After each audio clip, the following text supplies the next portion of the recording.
Everyone, कैसे हो आप लोग। Welcome to our channel Educate. आज के लेक्चर में हम लोग क्लास 10 एसएससी बोर्ड साइंस 1 का 5th चैप्टर हीट को कंप्लीट करेंगे। पूरा कंप्लीट नहीं करेंगे, तो उसके बारे में पढ़ेंगे।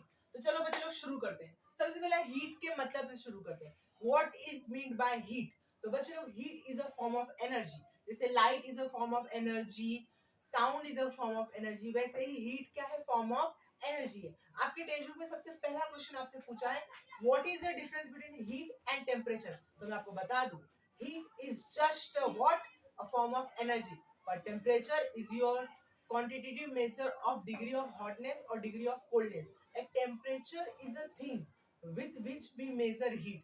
टेम्परेचर भी वो एक चीज है जिसकी मदद से हम हीट मेजर करते हैं, और टेम्परेचर को मेजर करने के लिए जिस चीज का इस्तेमाल होता है उसको हम लोग बोलते हैं थर्मोमीटर। क्या बोलते हैं? थर्मोमीटर। थोड़ा सा मैं आपको बेसिक बता दूं। जैसे हीट का यूनिट होता है क्या? हीट का यूनिट क्या होता है? हीट एक एनर्जी है, और एनर्जी का यूनिट जूल होता है। क्या होता है? जूल। ऐसा यूनिट जूल होता है, और सीजीएस यूनिट अर्ग होता है। ठीक है। अब टेम्परेचर का क्या डेफिनेशन मैंने बताया आपको? डिग्री ऑफ हॉटनेस और degree of coldness. Degree hotness और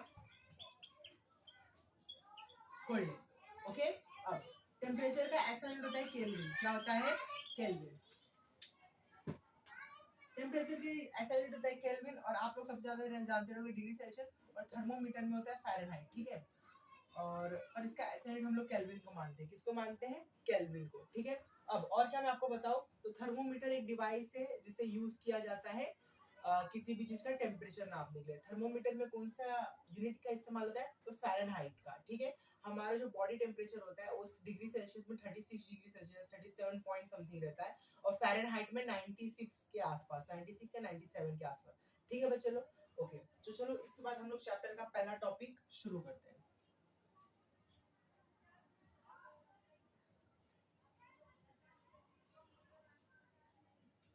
सो बच्चे लोग, चैप्टर का पहला टॉपिक लैटेंट हीट। क्या नाम है? Latent heat.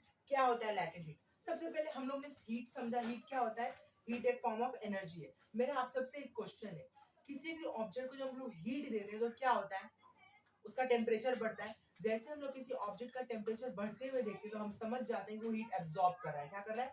एब्जॉर्ब। और अगर उसका टेम्परेचर कम होता है तो हम लोग समझ जाते हैं कि वो हीट लूज कर रहा है। पर अगर मैं आपसे क्वेश्चन पूछूं कि जब हम 0 डिग्री सेल्सियस वाला पानी लेते हैं, आई मीन सॉरी, फिर से बताता हूँ मैं आपको। हम लोग एक आइस लेते हैं, और आइस का टेम्परेचर कितना होता है? 0 डिग्री। हम लोगों ने 0 डिग्री सेल्सियस वाला आइस लिया और उसको गर्म करना चालू किया। क्या किया? गर्म करना चालू। और जैसे ही हम लोग उसको गर्म कर रहे हैं तो आप सब के सब बोलोगे कि उसका टेम्परेचर बढ़ना चालू हो जाएगा। 0 से 1, 1 से 2, 2 से 3, 3 से 4।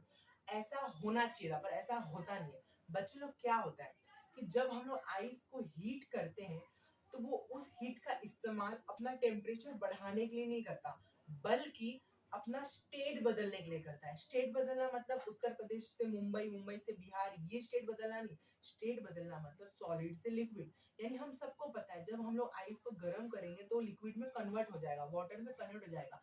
पर वो कैसे कन्वर्ट हो रहा है? वो इसलिए कन्वर्ट हो रहा है क्योंकि जितना भी हीट हम लोग दे रहे हैं वो इसका इस्तेमाल कर रहे हैं अपने अंदर के मॉलिक्यूल्स को तोड़ने के लिए। और एक बार जब सारा हीट का इस्तेमाल हो जाता है मॉलिक्यूल्स को तोड़ने के लिए, तो उसके बाद फिर वो अपना टेम्परेचर बढ़ाता है। ऐसा ही होता है 100 डिग्री सेल्सियस वाले पानी के साथ। जैसे ही पानी 100 डिग्री सेल्सियस पे बढ़ता है तो उसके बाद उसका टेम्परेचर 101, 102, 103 नहीं होता। क्यों? क्योंकि 100 डिग्री पानी का बॉइलिंग पॉइंट है। उसके बाद पानी सारा टेम्परेचर एब्जॉर्ब करता है, अपना हीट, अपना टेम्परेचर बढ़ाने की बजाय अपने स्टेट बदलने के लिए, लिक्विड फॉर्म से गैसियस फॉर्म में कन्वर्ट होने के लिए। आया आपको समझ में? उसके बाद अगला क्वेश्चन था आपको, what are the ways of heat transfer. Heat transfer कैसे होता है? तो बच्चों लोग, 3 तरीके आपको मैं बताता हूँ। कंडक्शन, कन्वेक्शन और रेडिएशन। सबसे पहले कंडक्शन समझते हैं। कंडक्शन सबसे इजी है। मतलब ये मेरा हाथ, आपको एकदम ये हाथ वाला एग्जांपल नहीं लेते। जब हम लोग बच्चे लोग चाय गरम करते हैं, ठीक है, तो सपोज करो जब हम लोग चाय चढ़ाए हुए हैं गैस के ऊपर, तो जो हैंडल होता है जिससे हम लोग वो चीज को पकड़ते हैं, जो बर्तन रहता है उसको पकड़ते हैं, वो चीज भी गर्म हो जाता है। लाइक अगर वो इंसुलेटर नहीं है, बट हम लोग उसे कपड़े से बदलते हैं। क्यों कपड़े से पकड़ते हैं? क्यों? क्योंकि उसको तो हम लोग गर्म नहीं कर रहे, बट वो गर्म ऑब्जेक्ट के साथ टच में है, तो बाय टच जो हीट ट्रांसफर होता है उसको हम लोग बोलते हैं कंडक्शन। क्या बोलते हैं? कंडक्शन। कन्वेक्शन क्या होता है? कन्वेक्शन में बताओ आपको क्या होता है? जब हम लोग चाय को गर्म कर रहे हैं तो क्या होता है मालूम है?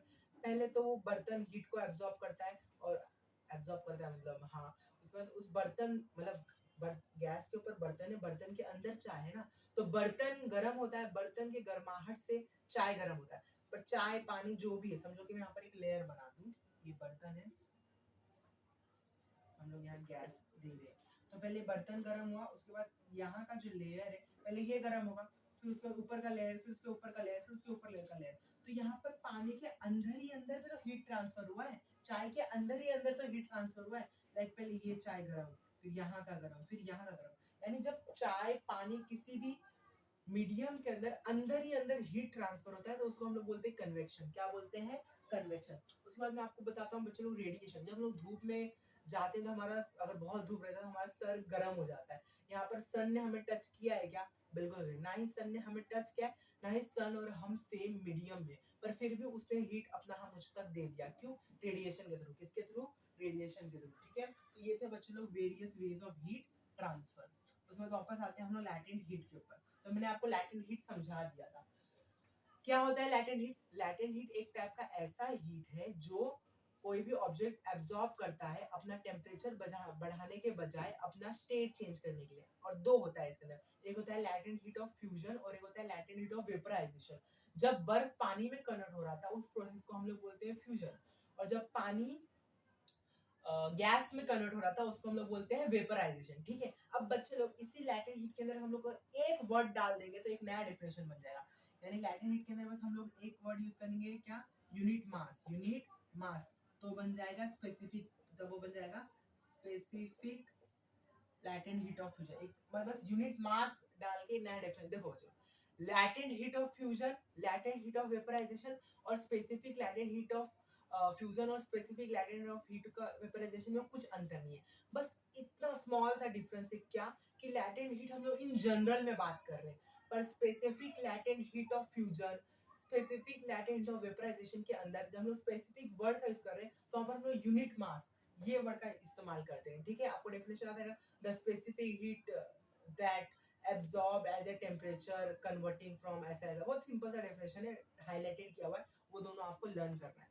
इसके बाद बच्चों लोग अगला प्रोसेस है रेगुलेशन। क्या है रेगुलेशन? क्या होता है रेगुलेशन? तो बच्चों लोग regulation is a phenomena in which ice converts into liquid state by applied pressure and reconverts into ice when the pressure is removed। यानी क्या होता है बच्चों लोग, हम लोगों ने एक बर्फ का सिल्ली लिया है, सिल्ली मतलब बर्फ का सिला लिया है, उसके दोनों बाजू हम लोगों ने प्रेशर अप्लाई किया है, और उस प्रेशर की वजह से जो बर्फ होता है वो मेल्ट हो जाता है, और बर्फ के मेल्ट होने से क्या होता है, जो उसके ऊपर हम लोगों ने रस्सी डाला है वो उसको काट करके नीचे चले जाता है, और जैसे ही रस्सी नीचे चला जाता है तो बर्फ के ऊपर का प्रेशर हट गया, तो उस पर जो हीट बन रहा था वो भी हट गया। अब आजू बाजू बर्फ होने की वजह से वहां का जो पानी बना था वो वापस बर्फ में कन्वर्ट हो जाता है और बर्फ जुड़ जाता है, और इसी प्रोसेस को हम लोग बोलते हैं बच्चे लोग क्या?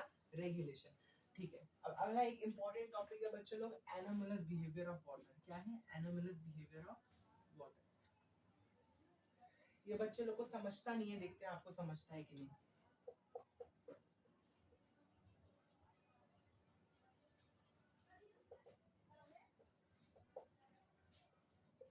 Anomalous behaviour of water. ठीक है, पहले मैं आपको थोड़ा सा बेसिक समझाने जाता हूँ, कुछ बेसिक आप